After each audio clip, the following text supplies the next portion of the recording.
Baik, bismillahirrahmanirrahim. Assalamualaikum warahmatullahi wabarakatuh.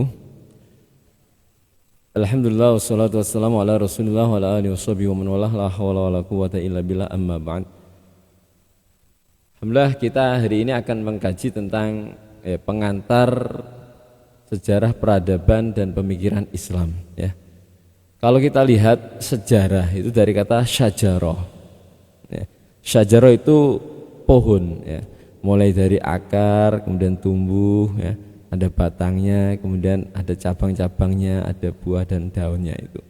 Nah, maka belajar sejarah itu berarti belajar bagaimana kita ini mencari sesuatu, ya, mulai dari sampai ke akar-akarnya, dan juga mengkaji nanti sampai hasil-hasilnya, buah.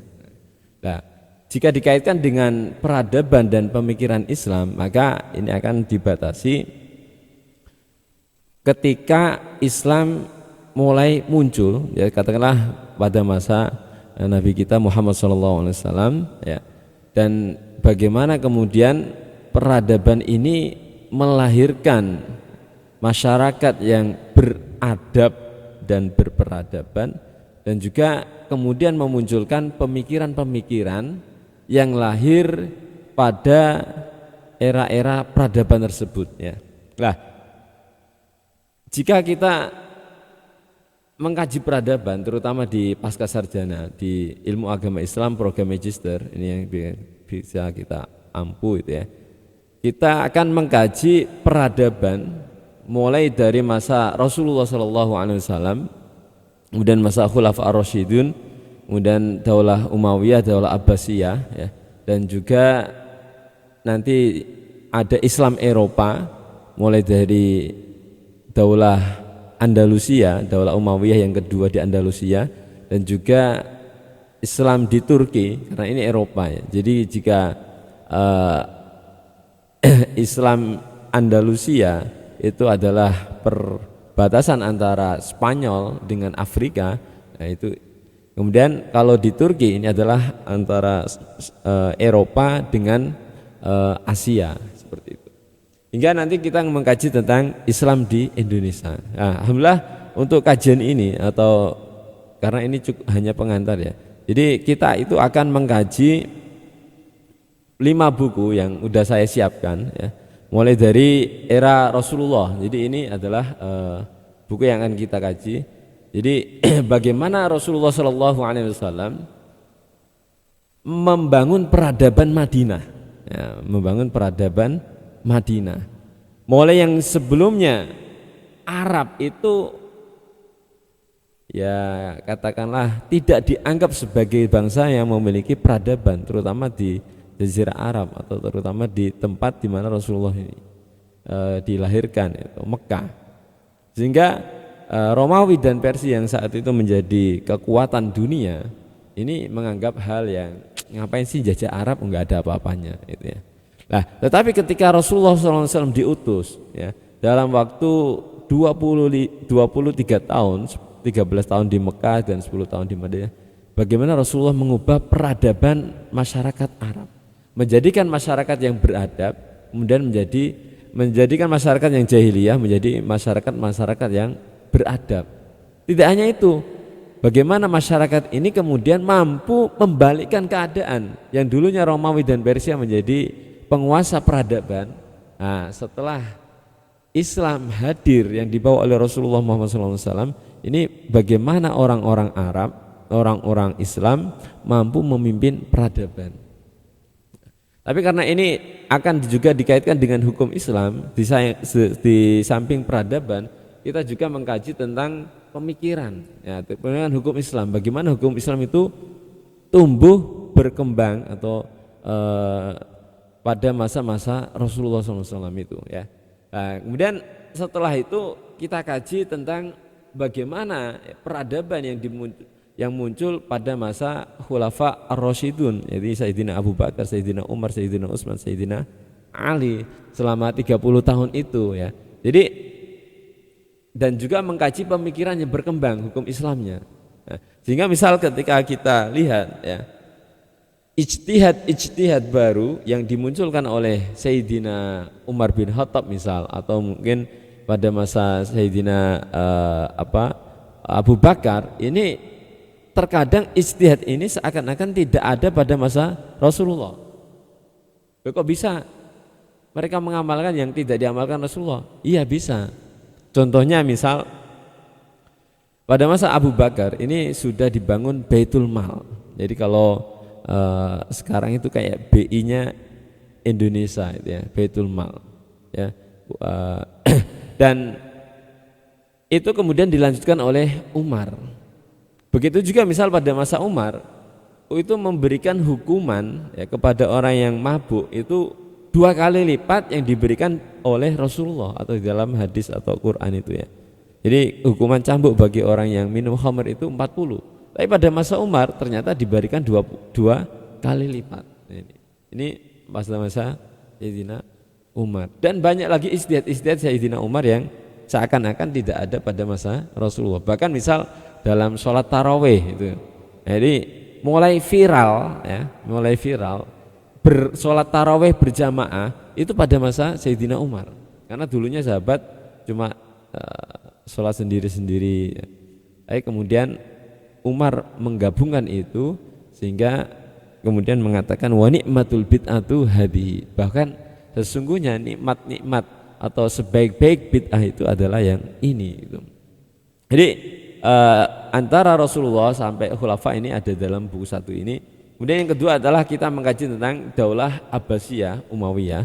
Ini yang kemudian saya ringkaskan dalam satu buku ini, bahwa ketika Khulafa Ar-Rasyidun berakhir dengan Sayyidina Ali bin Abi Thalib, kemudian diganti putranya Hasan bin Husain, tapi hanya dalam waktu 1 semester ya, atau sekitar 6 bulan.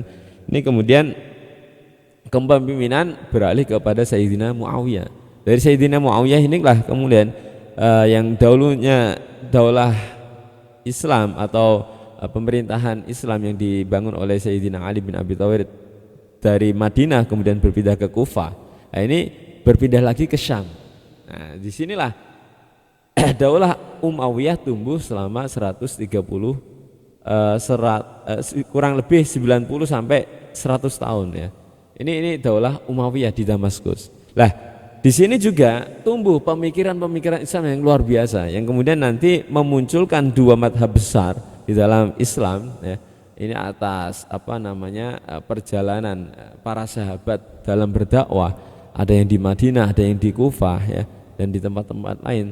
Sehingga ini memunculkan dalam periode Daulah Umayyah memunculkan 2 madhab besar yang terutama dalam hukum Islam adalah madhab Ahlul Hadis di Madinah dan madhab Ahlul Ra'yi di Kufah atau di Baghdad ya.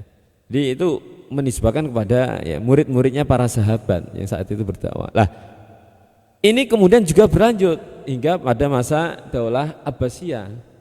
Jadi Umayyah runtuh disusul dengan adanya Abbasiyah ya, sekitar tahun 132 Hijriah. Lah, oleh Abu Abbas As-Saffah. Lah, disinilah kemudian semakin maju daulah ini. Ya, semakin maju sehingga apa? Melahirkan peradaban yang sangat kuat. Bahkan para pedagang Nusantara saat itu sudah ada yang dan banyak yang berdagang di Teluk Arab pada era Daulah Abbasiyah. Maka dari sinilah kemudian ada interaksi perdagangan, ini juga adanya interaksi pelayaran para dai ke seluruh dunia hingga sampai di Nusantara, terutama pada masa Abbasiyah ini ya. Lah menariknya dari pemikiran yang berkembang dari masa Umayyah tadi, ada Ahlul Hadis dan Ahlul Ra'yi, kemudian memunculkan madhab-madhab, karena pada masa itu tidak penulisan buku suatu ilmu itu kurang. Lah, baru pada masa Daulah Abbasiyah dipelopori oleh Ja'far ya, Abu Ja'far Al-Mansur, kemudian dilanjutkan putranya Harun Ar-Rasyid dan dilanjutkan Al-Ma'mun putranya. Nah, ini kemudian Baghdad menjadi pusat intelektual dunia. Ya, disinilah muncul para ulama yang merumuskan keilmuan. Misal ada Imam Imam Malik, meskipun ini ada di dua periode ya, Abbasiyah dan Umayyah. Ada juga Imam Hanafi ya. Ada juga Imam Syafi'i ya. Imam Ahmad bin Hambal. Ini semuanya adalah para ulama yang merumuskan hukum Islam yang kemudian disebut dengan usul ya, usul. Sebenarnya banyak lagi ulama-ulama, tetapi yang paling populer, paling banyak dirujuk oleh para pelajar saat itu ya empat ulama ini ya, empat ulama ini, dan yang masih terus berjalan sampai sekarang itu. Nah, menariknya sebenarnya ketika Daulah Abbasiyah lahir, ini juga di sisi lain setelah Umayyah di Damaskus hancur, ini di keturunan mereka ada yang ke Eropa, sehingga disinilah kemudian membangun Daulah Umayyah yang kedua di Andalusia. Di tahun sekitar 750 Masehi atau sekitar ya tahun 132 atau 35. Ini kemudian lahir Daulah Andalusia itu ya. Dan ini bertahan sampai abad ke-15. Ini luar biasa ya. Nah, itulah perjalanan Islam di Eropa yang kemudian nanti saya tulis dalam buku. Sayangnya ini belum saya bisa tampilkan karena masih on proses cetak ya. Nah, juga pada masa itu, ini lahirnya Indonesia itu nanti kita jadi agak fokus di Islam Indonesia. Bagaimana Islam Indonesia kemudian membentuk peradaban dan dinamika pemikiran sehingga kita lihat misal saat ini Indonesia itu menjadi salah satu kiblat umat Islam, terutama dalam hal ya pertama penduduk Muslim terbanyak itu Indonesia. Lah kok bisa Indonesia padahal Indonesia itu negara yang paling jauh kan itu, sehingga ini perlu dikaji ya, perlu dikaji kenapa kok bisa Indonesia. Nah, dalam kajian-kajian itulah ini saya temukan dalam dan saya tulis dalam buku ini ya, bagaimana Islam itu di Indonesia setelah saya kaji dari buku-buku Arab pada abad-abad ke-9 itu sudah banyak sekali buku-buku Arab yang mencatat perjalanan para ulama, perjalanan para pedagang yang sudah sampai di Indonesia. Salah satunya adalah Ajaibud Dunya yang ditulis oleh Sulaiman As-Sairofi. Kemudian abad 10 ada Al-Mas'udi ya, itu keturunan Abdullah bin Mas'ud. Kemudian abad berikutnya ada juga Syekhur Rabwah ya, Syekhur Rabwah Ad-Damashqi dari Damaskus. Kemudian baru ada pada masa Samudra Pasai ada Rela Ibnu Battutoh ya, yang menuliskan bukunya dalam Tuhfatun Nadhar fi Ajaibil Amsor itu ya. Ini Ibnu Battutoh. Kemudian muncul Wali Songo di Jawa, kemudian muncul Demak, muncul Banten, Mataram, Pajang, Mataram, dan tersebar ya. Dan menariknya bagaimana jika peradaban katakanlah tadi Umayyah runtuh hilang, Abbasiyah runtuh jadi kecil-kecil, Andalusia runtuh. Lah Islam di Indonesia ketika kerajaan-kerajaan itu runtuh justru malah menjadi besar, yaitu Negara Kesatuan Republik Indonesia atau NKRI. Nah ini menarik sehingga mengkaji peradaban dan pemikiran Islam dari kita tarik dari masa Rasulullah sampai di Indonesia ini akan menjadi pengkajian yang menarik, dan insya Allah kita akan kaji di Pasca Sarjana Ilmu Agama Islam program Magister Fakultas Ilmu Agama Islam Universitas Islam Indonesia. Demikian, Assalamualaikum warahmatullahi wabarakatuh.